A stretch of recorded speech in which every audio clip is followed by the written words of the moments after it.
السلام علیکم dear viewers, آج ہم 10th کلاس کی اردو کا ایک اور اہم ٹاپک پڑھنے جا رہے ہیں۔ آج کا ہمارا موضوع جو ہے وہ غزل ہے۔ یہ آپ کے سلیبس میں بھی ہے اور امتحانات میں 10 مارکس کا یہ کوشچن آتا ہے۔ اس کو ہم 2 پارٹس میں ڈیوائیڈ کر کے پڑھیں گے۔ پہلے ہم اس کی غزل کی تعریف وغیرہ پڑھیں گے، اس کے بعد جن شعراء نے اس میں اپنی خدمات انجام دیے ہیں ان کو دور کے حساب سے پڑھیں گے۔ پہلے دور میں کون سے تھے، وسط میں کون سے تھے، آخری دور میں کون سے تھے، شروعات میں کون سے تھے، اور کوشش کریں گے کہ ان پر تھوڑی سی تفصیل سے ہم بات کریں۔ آج کا ہمارا جو موضوع ہے غزل ہے۔ غزل کے لغوی معنی ہیں محبوب سے باتیں کرنا، عورتوں کی باتیں کرنا، عورتوں سے باتیں کرنا، عورتوں کے متعلق باتیں کرنا۔ یہ جو لائن ہے محبوب سے باتیں کرنا، عورتوں کی باتیں کرنا، عورتوں کے متعلق باتیں کرنا، عورتوں کی باتیں کرنا، یہ ابتدائی دور کی غزل تھی۔ جب اس میں ڈیولپمنٹس ہوتی گئی، اس میں اور ترقی کرتی گئی، دور بدلتے گئے، نئے نئے شعراء آتے گئے، تو انہوں نے اس میں الگ الگ طرح کے مضامین کو داخل کرنا شروع کر دیا۔ اس سے معلوم یہ ہوا کہ بنیادی طور پر غزل میں عشقیہ باتیں بیان کی جاتی ہیں۔ جو ہم نے یہ لائن پڑھی کہ عورتوں سے باتیں کرنا، عورتوں کے متعلق باتیں کرنا، اس سے ہمیں یہ معلوم ہوتا ہے کہ غزل میں ہم جو ہے وہ عاشق اور معشوق کی باتیں کرتے ہیں، عشق و محبت کی باتیں کرتے ہیں۔ لیکن آہستہ آہستہ غزل میں اور طرح کے مضامین بھی داخل ہوتے گئے۔ مضامین جو ہے وہ موضوع کی جمع ہے، یعنی اس میں الگ الگ موضوع جو داخل ہوتے گئے، الگ الگ چیزیں اس میں داخل ہوتے گئی۔ اب غزل ہر طرح کے موضوع پر کہی جانے لگی۔ آج یہ کہا جا سکتا ہے کہ غزل میں تقریباً ہر طرح کی باتیں بیان ہو سکتی ہیں۔ شاید یہی وجہ ہے کہ غزل آج بھی اردو کی سب سے زیادہ مقبول صنف سخن ہے۔ صنف سخن کہتے ہیں اردو کا ایک ایسا ادب جس میں مخصوص قسم کی طرز تحریر ہو اور اس طرز تحریر کو لکھنے کا الگ اصول، حیت اور خصوصیات ہوں، جس طرح سے غزل میں ہے یا ناول میں ہے، یا ان کے اجزاء ترکیبی جس کو ہم کہتے ہیں۔ ان کو لکھنے کا طریقہ کیا کیا ہے، اس میں کیا چیزیں خصوصیت کے ساتھ ہونی چاہیے۔ جب کسی موضوع کو کسی خصوصیت کے ساتھ لکھا جاتا ہے وہ اس کی جو ہے صنف سخن کہلاتا ہے۔ کہا جاتا ہے کہ غزل کی ابتدا قصیدے سے ہوئی۔ عرب میں قدیم عربی شاعری میں قصیدے کے شروع میں کچھ اشعار معشوق کی یاد میں یا موسم بہار کی آمد وغیرہ پر لکھے جاتے تھے۔ ان اشعار کو تشبیب کہا جاتا ہے۔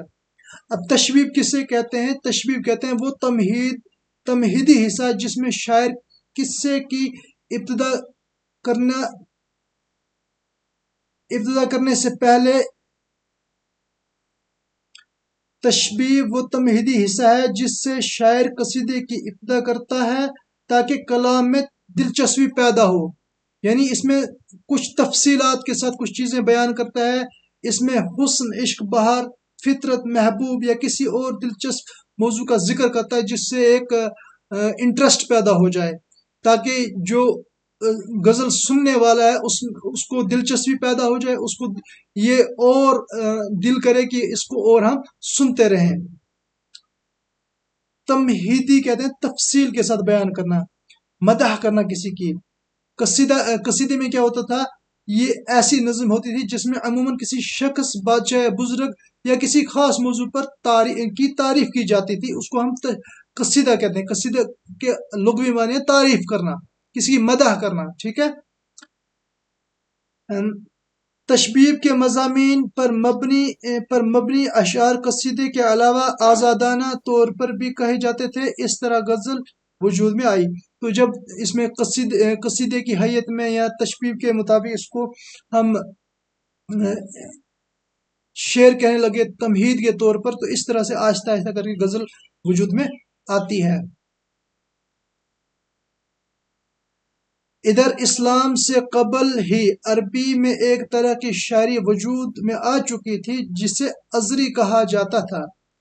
اسلام کے آنے سے پہلے عرب میں یا عرب ممالک میں جب اسلام کا وجود آیا، اس سے پہلے جو وہاں قبیلے ہوتے تھے، جیسے ازری قبیلہ ایک ہوتا تھا، اس میں جو اس قبیلے میں ازریوں کے کو ہی اس کا موجد کہا جاتا ہے۔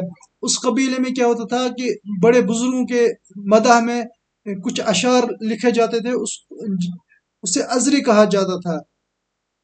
یہ نام اس لیے پڑا کہ یہ شاعری ازری نامی ایک قبیلے میں مقبول تھی، تو یہ ازری اس کو اس لیے کہا جاتا تھا کہ جس طرح سے الگ الگ خاندان ہوتے ہیں، الگ الگ قبیلے ہوتے ہیں، اسی طرح سے ایک قبیلہ عرب میں تھا ازری نام کا، اسی قبیلے سے اس چیز کی شروعات ہوئی تھی، شاعری کی شروعات ہوئی تھی، اس کو ازری ہی نام پڑ گیا۔ بلکہ ازریوں کو ہی اس کا موجد کہا جاتا ہے۔ یہ بھی کہا جاتا ہے کہ یہ جو شاعری شروع ہوئی تھی ازری، یہ اسی قبیلے سے شروع ہوئی تھی۔ اس شاعری کو غزل نہیں کہتے تھے، لیکن اس میں غزل کی تمام صفات موجود تھیں۔ غزل میں جو چیزیں ہوتی ہیں، مطلع، مقطع، ردیف، قافیہ، یہ چیزیں اس میں شاید نہ ہوتی تھی، اس لیے اس کو پوری غزل نہیں کہتے ہیں، لیکن غزل کا ایک وجود تھا۔ غزل ہی کی طرح ایک کی صنف اس میں موجود تھی، یعنی اس میں بہت ساری غزل کی چیزیں پائی جاتی تھی۔ یعنی نظم میں ہر شعر الگ الگ مضمون کا ہوتا تھا۔ پہلے شعر یعنی مطلع ہم قافیہ ہوتا تھا۔ ہر نظم میں پاکیزہ محبت کا درد برے مضامین بیان ہوتے تھے۔ جو ازری شاعری ہے، اس میں ایک تو مطلع ہوتا تھا، ہم قافیہ بھی ہوتا تھا، یہ نظم کی صورت میں ہوتی تھی، اور اس میں پاکیزہ محبت کی درد بری کہانیاں ہوتی تھی، مضامین ہوتی تھی، بات چیتیں ہوتی تھی، مطلب محبت کے ریلیٹڈ ہی اس میں شاعری ہوتی تھی۔ غزل میں کہیں زیادہ تر ہجر، تنہائی اور درد مندی کی باتیں بیان ہوتی ہیں۔ غزل میں بھی زیادہ تر ہجر، تنہائی اور درد مندی کی باتیں بیان ہوتی ہیں۔ جس طرح غزل میں ہجر کہتے ہیں دور ہو جانا، تنہائی الگ ہو جانا، اور درد مندی یعنی غم وغیرہ میں مبتلا ہونا، اس طرح کی باتیں اس غزل میں بیان کی جاتی تھی۔ اسی طرح سے اس ازری شاعری میں بھی یہ چیزیں عام تھیں، اور ہر شعر کا مضمون الگ ہوتا ہے۔ غزل میں کیا ہوتا ہے، غزل میں ہر شعر یعنی ایک شعر میں 2 مصرے ہوتے ہیں، تو اس کے علاوہ الگ دوسرا شعر ہوتا تھا، اس کا موضوع پھر الگ ہو جاتا تھا۔ تو اس میں یہ پابندی نہیں ہوتی تھی کہ غزل میں یہ پابندی نہیں ہوتی تھی کہ آپ نے ایک ہی موضوع پر پوری غزل کہنی ہے، بلکہ اس میں الگ الگ موضوع، ہر شعر میں موضوع بدلتے جاتے تھے۔ البتہ ایسی غزلیں بھی کہیں جا رہی ہیں جن میں موضوع کی وحدت پائی جاتی ہے، اور شاعری ایک ہی موضوع کے مختلف پہلوؤں کو تسلسل کے ساتھ بیان کرتا ہے۔ اس طرح کی غزل کو غزل مسلسل کہتے ہیں۔ ایسا بھی نہیں ہے کہ غزل کے ہر شعر کو الگ موضوع کے ساتھ بیان کیا جائے، بلکہ ایسی غزلیں بھی وجود میں آ چکی ہیں جن کا موضوع صرف ایک ہی ہے، اس ایک موضوع کو الگ الگ پہلوؤں سے، ڈفرینٹ اسپیکٹس کے ساتھ، الگ الگ ان کو ڈفرینٹ اسپیکٹ کے ساتھ یا الگ الگ طریقوں سے اس پر جو ہے شعر کہے جاتے ہیں، لیکن جو اس کا موضوع ہے وہ ایک ہی ہے۔ موضوع کو ڈفرینٹ الگ الگ زاویوں کے ساتھ، الگ الگ طریقوں سے اس پر جو ہے تسلسل کے ساتھ بیان کیا جاتا ہے، اس کو غزل مسلسل کہتے ہیں۔ غزل تمام دنیا کی شاعری میں لاسانی اور سب سے زیادہ لچکدار صنف سخن ہے۔ یہ کہتے ہیں کہ غزل دنیا بھر میں مشہور ہے، اور اس میں کیا ہے، ایک لاسانی، جس کا کوئی ساتھی نہ، جس کا کوئی دوسرا نہ ہو۔ اس میں ایک لچک ہے، ایک دلچسپی ہے، ایک جو ہے اس میں انٹرسٹ کی بات آ جاتی ہے۔ دنیا کی شاعری میں کسی ایک صنف کا وجود نہیں، دنیا کی شاعری میں کسی ایسی صنف کا وجود نہیں ہے جس میں غزل کی مانند بہر، ردیف اور قافیہ کی وحدت ہو، لیکن ہر شعر اپنا الگ وجود رکھتا ہے۔ یہاں کہتے ہیں کہ دنیا میں جو غزل ہے اس کا دوسرا کوئی ثانی ہے ہی نہیں، اس کا کوئی ساتھی ہے ہی نہیں، اس طرح کی کوئی اور صنف سخر نہیں ہے۔ اس میں اتنی دلچسپی ہے، دلکش ہے۔ یہ کہتے ہیں دنیا میں کوئی ایسی صنف ابھی تک وجود میں آئی ہی نہیں جس طرح غزل میں بہر ہوتا ہے، وزن ہوتا ہے، قافیہ ردیف کی وحدت ہوتی ہے، اس میں ان کی بہت خاص خیال رکھا جاتا ہے۔ اس طرح کی شاعری ابھی دنیا میں وجود نہیں ہے۔ اس کے باوجود ہر شعر کا اپنا الگ مطلب ہوتا ہے، مکمل مفہوم ہوتا ہے۔ یعنی غزل میں جو شعر ہوتے ہیں وہ الگ الگ طریقے سے بیان ہوتے ہیں، ان کا ایک موضوع پر وہ نہیں ہوتے ہیں، لیکن تب بھی ایک ہی شعر اگر ہو وہ شعر پورا مطلب، پورا مفہوم بیان کر دیتا ہے۔ جیسا کہ ہم اوپر دیکھ چکے ہیں کہ غزل کی ابتدا عربی شاعری کے اثر سے ہوئی ہے۔ فارسی شاعروں نے غزل کو واقعی غزل بنایا۔ 11ویں صدی کے آتے آتے غزل ایک مشہور اور مضبوط صنف سخن بن گئی۔ جیسا ہم نے پہلے بھی پڑھا کہ ابتدا میں جو غزل ہے وہ عرب سے شروع ہوئی ہے، ازری نامی شاعری سے شروع ہوئی ہے، ازری قبیلے میں شروع ہوئی ہے۔ یہ کہتے ہیں غزل جب عربی سے نکل کر فارسی شاعروں نے اس کو اپنانا شروع کیا تو اس میں بہت سارے واقعی اس کو غزل کو حقیقت میں غزل بنایا۔ اس میں الگ الگ چیزیں ڈالی، جیسے ہم قافیہ، ہم ردیف، وزن، بہر، اس کا خیال رکھتے ہوئے اس کو غزل کو بہت مضبوط بنا دیا۔ 11ویں صدی میں غزل بہت زیادہ مشہور ہو گئی اور اس میں مضبوطی بھی آ گئی، اس طرح سے غزل بہت زیادہ مشہور ہونے لگی۔ اس کے علاوہ فارسی کے ذریعے یہ کئی زبانوں تک پہنچی، جیسے ہندوستان میں آئی، ترکی اور اردو سب سے زیادہ اہم ہے۔ تو غزل جب فارسی میں آئے اور فارسی کے پرشین لوگ جب ہندوستان میں آئے تو انہوں نے یہاں پر بھی غزلوں کا رواج رکھا، اور ترکستان میں گئے، ترکی میں گئے اور وہاں ترکی میں جا کر بھی اس غزل کو، اس صنف سخن کو مقبول بنایا۔ 19ویں صدی کے بعض جرمن شاعروں نے بھی اسے قبول کیا۔ جرمنی کے شاعر نے بھی جب اس کو غزل کو پڑھا انہوں نے بھی اس میں دلچسپی لی، اور وہاں پر اس کو غازل کے نام سے کئی بڑے شاعروں میں مقبول ہوئی۔ آج کل ہندوستان کی دوسری زبانوں میں بھی غزل لکھی جا رہی ہے۔ جس طرح غزل میں مضامین کی قید نہیں، اسی طرح اشعار کی تعداد مقرر نہیں۔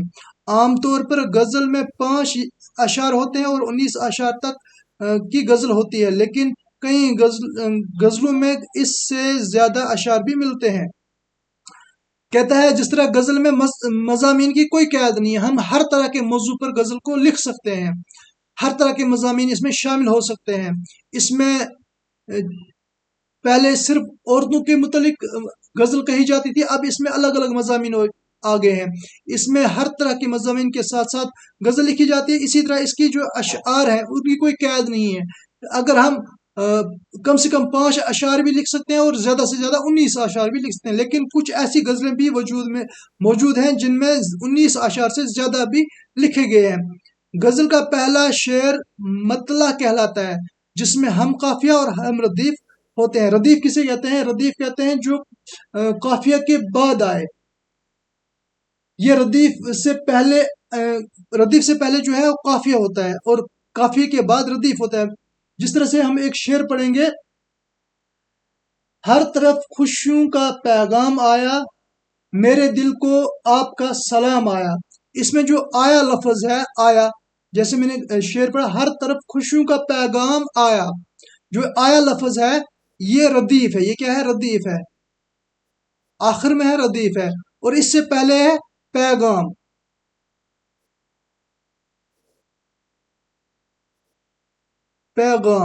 جو یہ پیغام ہے یہ قافیہ ہے۔ اسی طرح دوسرا مصرع اس کا ہے، میرے دل کو آپ کا سلام آیا، تو جو سلام ہے وہ قافیہ، اور آیا جو آگے پھر ہے وہ ردیف ہے۔ اب جو آیا دونوں مصروں میں ایک جیسا ہے تو اس کو ہم ردیف کہیں گے۔ جیسے یہاں پر پیغام اور سلام ہے، یہ الگ الگ ہے، تو اس کا جو آواز ہے وہ ایک جیسی ہے، پیغام، سلام، تو یہ جو عام ہے آگے حرف، یہ ہم قافیہ، ہم ردیف، ہم قافیہ بناتا ہے، ٹھیک ہے۔ جس طرح غزل کے اشعار کی تعداد مقرر نہیں ہوتی، اسی طرح مطلوع کی تعداد بھی مقرر نہیں ہوتی ہے۔ ایسا نہیں ہے کہ غزل میں صرف پہلے شعر میں ہی مطلع ہوتا ہے، بلکہ اگر غزل میں دوسرا مطلع بھی ہو تو اسے حسن مطلع یا زیب مطلع کہتے ہیں۔ غزل کے اگر پہلے مطلع کے بعد دوسرا مطلع آ جائے اسے حسن مطلع کہتے ہیں، یا زیب مطلع، دو حرف ہیں اس کے لیے، حسن مطلع اور زیب مطلع کہتے ہیں۔ غزل کا آخری شعر جس میں شاعر اپنا تخلص استعمال کرتا ہے اس کو مقطع کہتے ہیں۔ اب آپ کو ایک ایم سی کیو فارمیٹ میں بھی کوشچن آ سکتا ہے کہ غزل کا پہلا شعر پہلے شعر کو کیا کہتے ہیں، جس میں ہم قافیہ اور ہم ردیف الفاظ ہوتے ہیں، اس کو ہم کہتے ہیں مطلع، اور جس میں شاعر اپنا تخلص استعمال کرتا ہے اس کو کہتے ہیں مقطع۔ اگر غزل کا پہلے شعر مطلع کے بعد دوسرا مطلع ہے اسے کیا کہتے ہیں، حسن مطلع۔ اسی طرح سے اگر غزل چونکہ غزل کے اشعار میں الگ الگ موضوعات ہوتے ہیں، اگر اس میں ایک ہی موضوع کو بیان کیا جائے تو اس کو کہتے ہیں غزل مسلسل، ہم نے شاید اوپر پڑھا۔ تو اچھا، غزل کا سب سے اچھا شعر بیت الغزل کہلاتا ہے۔ کیا کہتا ہے؟ بیت الغزل یا شاہ بیت کہلاتا ہے۔ دو حرف اس کے لیے بھی ہے، جیسے اس کے لیے تھا حسن مطلع اور اچھا شعر جس کو کہتے ہیں اس کو حسن مطلع اور زیب مطلع۔ اسی طرح سے اگر غزل میں دوسرا مطلع ہو اسے حسن مطلع یا زیب مطلع کہتے ہیں۔ اسی طرح سے اچھا شعر ہو تو اسے بیت الغزل یا شاہ بیت کہتے ہیں، ٹھیک ہے۔ جس غزل میں دف نہ ہو، یعنی دف کہتے ہیں یہاں پر ردیف، دف کس کو کہتے ہیں؟ ردیف نہ ہو، صرف قافیہ ہو، اس کو غیر مردف کہتے ہیں۔ وہ بحر اور ردیف و قافیہ جس کے لحاظ سے غزل کہی جاتی ہے اسے غزل کی زمین کہتے ہیں۔ اب غزل کی زمین کیا ہوتی ہے؟ جس بحر میں قافیہ اور ردیف کی پابندی جس غزل میں ہو، ان بحر، قافیہ اور ردیف کو ہی ہم کی پابندی کو ہم زمین کہتے ہیں۔ جس پر غزل کی پوری حیت، پوری بناوٹ ہوتی ہے اس کو غزل کی زمین کہا جاتا ہے۔ اردو غزل کی تاریخ لگ بھگ 400 سال پر پھیلی ہوئی ہے۔ ان 4 صدیوں میں ہزاروں شاعروں نے اس صنف سخن کی طبع آزمائی کی۔ تو یہ آگے ہم انشاءاللہ دوسری ویڈیو میں پڑھیں گے۔ جس غزل میں ردیف یعنی دف نہ ہو، اس میں صرف قافیہ ہو اسے غیر مردف غزل کہتے ہیں، ٹھیک ہے۔ یہ ہم نے اوپر پڑھ لیا۔ تو ہم نے کیا کیا پڑھا؟ غزل کا پہلا شعر مطلع کہلاتا ہے۔ غزل کے اگر مطلع کے بعد دوسرا مطلع ہے اسے حسن مطلع یا زیب مطلع کہتے ہیں۔ غزل کا آخری شعر جس میں شاعر اپنا تخلص استعمال کرتا ہے اسے مقطع کہتے ہیں۔ اور غزل کا سب سے اچھا شعر جس کو بیت الغزل یا شاہ بیت کہتے ہیں، اور اس کے بعد جس غزل میں دف نہ ہو یعنی ردیف نہ ہو اسے غیر مردف کہتے ہیں۔ اور غزل کی زمین کیا ہوتی ہے؟ یہ وہ بحر یا اور ردیف و قافیہ جس کے لحاظ سے غزل کہی جاتی ہے، یعنی غزل میں بحر، قافیہ اور ردیف کی پابندی جب ہوتی ہے اسی پابندی کو ہم کیا کہتے ہیں؟ غزل کی زمین، ٹھیک ہے۔ اس کے بعد ہم نے عذری شاعری کے بارے میں پڑھا۔ غزل پہلے عربی میں وجود میں آئی، پھر فارسی میں اس کو آیا، پھر اردو اور ترکی میں آ گئی، پھر جرمن شاعروں نے اس میں دلچسپی کی۔ اس میں جو ہے ہم نے ایک اور چیز پڑھی، غزل جو ہے شروع میں عورتوں کی باتیں کرتا تھا، عورتوں کے متعلق باتیں کرتا تھا، بعد میں جب اس میں اور مضامین داخل ہوتے گئے اور اس طرح سے آج تک یہ غزل جو ہے مشہور اور مقبول ہے۔ اس کے بعد ہم دوسری جو ویڈیو اس پر بنائیں گے اس میں ہم اس کے ادوار کے بارے میں پڑھیں گے، کن کن شاعروں نے اس پر طبع آزمائی کی ہے، اور کس طرح سے یہ غزل اپنی ترقی کے دور کرتے گی، ابتدائی شاعر کون ہے، اس میں کن شاعروں نے بہترین کام کیا ہے۔ میر تقی میر کا نام آئے گا، غالب کا نام آئے گا، علامہ اقبال کا نام آئے گا، قطب شاہ کا نام آئے گا وغیرہ، بہت سے سودا کا نام آئے گا، بہت سے سارے شعراء کا نام آئے گا۔ ہم ان کے کس دور میں کون سا شاعر تھا اس کے بارے میں بھی ہم پڑھیں گے، اس لیے میں نے اس کو دوسری ویڈیو کے لیے رکھا ہے۔ تو امید ہے یہ ویڈیو آپ کو پسند آئے گی، اسے لائک، شیئر اور ضرور کریں، سبسکرائب کریں۔ تو اگر آپ کا کوئی کیوری ہے، کوئی سوال ہے، وہ آپ کمنٹ باکس میں آ کر پوچھ سکتے ہیں. Thank you, have a nice day.